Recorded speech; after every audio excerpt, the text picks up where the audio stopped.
Pak. Tapi saya kasih tahu begini. Ada pesannya Rasulullah. Siapa yang sampai di Idul Kurban dan punya kemampuan berkurban dan tidak berkurban, falam yaqrabanna musallana, kata Nabi, kasih tahu dia supaya jangan dekat dari masjid. Pesannya Rasulullah. Kalau ada orang Pak masuk Idul Kurban, nah mampu berkurban dan tidak berkurban, Rasulullah bilang kasih tahu itu orang supaya tidak usah dekat dari masjid. Mana dimasuk mampu berkurban?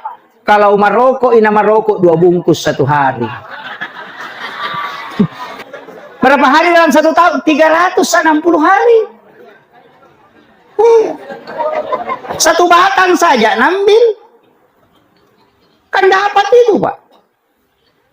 Makanya usahakan. Tapi memang ada orang tidak mampu Pak. Jangan dipaksakan.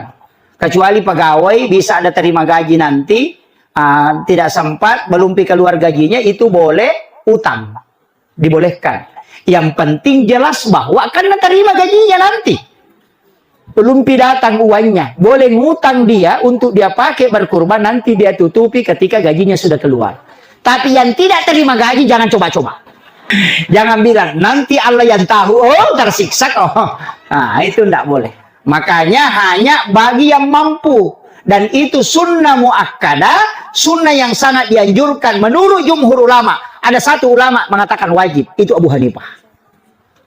Abu Hanifah mengatakan kurban itu wajib, bukan sunnah. Karena Nabi mengatakan kalau mampu dan tidak berkurban, suruh jangan dekat dari masjid. Sama aja kalau begini, ada orang panggil, datangi keluarga, mau kasih menikah anakku, tanggal 27 datang kau ke rumah, nah. Kalau tidak datang kau nanti di rumah dia caranya pernikahannya anakku, tidak usah datang ke rumah. Kalau ada orang ngomong begitu berarti tidak natarima kalau tidak datang. Begitu caranya Rasulullah mengatakan kalau dia mampu dan dia tidak berkurban, kasih tahu tidak usah dekat dari masjid.